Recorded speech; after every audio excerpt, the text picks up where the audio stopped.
Hello there everybody, What Culture Wrestling's Adam Cleary here, and there aren't really too many positives to be taken from Monday Night Raw at the minute, but Bray Wyatt's irreverent, twisted, quasi-kid show Firefly Funhouse is definitely one of them. Since his return to TV after WrestleMania 35, his ironic take on the old Mr. Rogers set has been a welcome change for the Eater of Worlds, both in terms of the character and the show as a whole. Now, this was a performer, let us not forget, that many thought had passed the point of no return with the company, but this has breathed new life into him. Case in point, none of us were really that excited for having him back, but now we are all eagerly awaiting seeing how this transitions into some kind of feud. And perhaps the first major clues about precisely where this is heading haven't, ironically enough, come through the segments themselves, but through Bray Wyatt on Twitter teasing us that there is a larger mystery at play here. Specifically, he said that there are a number of promos he cut some 4 years ago that have hidden meanings in them, and if you can decipher what they were, you win a prize. Fun game time, he said on Twitter on May the 4th. Bet you didn't know that in 2015 I did 8 consecutive backstage promos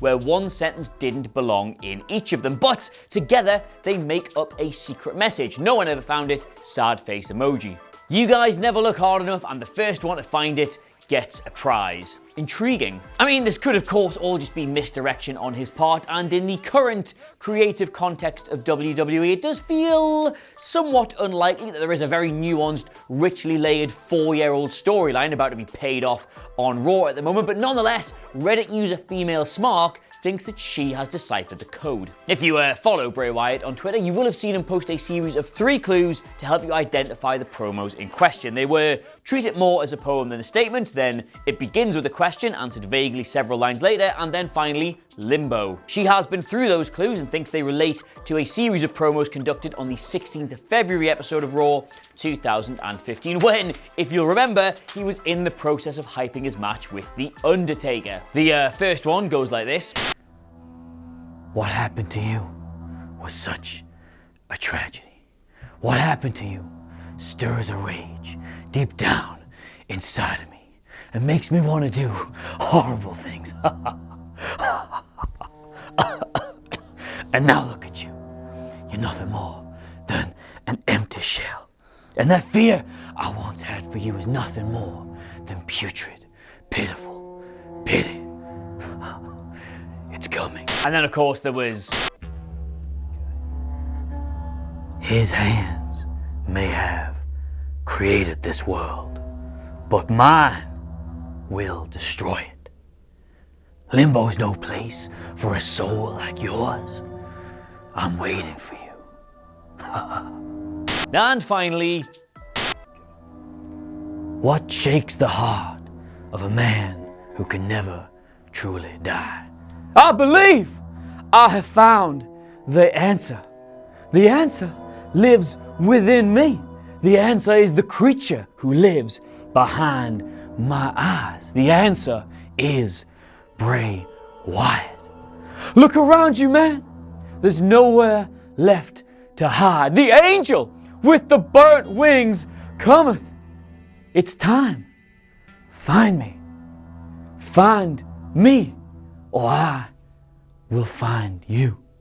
From that episode, every single installment of either Raw or SmackDown does include some form of Bray Wyatt promo, and when going through them, several Reddit users think they have identified the erroneous lines in all of them that, when assembled together, make up the secret message. If you're wondering what that secret message is, I can't really tell you, because every single person who's identified individual lines and pulled them out into being one bigger thing has a different answer, and Bray is still saying that nobody has quite got it spot on yet. To confound matters further, Wyatt also confirmed over the weekend that the January 29th episode of Raw contains one of the lines in question, before then confirming again a 5th clue saying that all the lines are to be taken in order. So yes, those ones we talked about before, they are in there, but they're not the start. They probably have to connect with the 29th and then forward, but it starts with a question and it's got something to do with limbo. It could still be anything at this stage, but we're getting so close.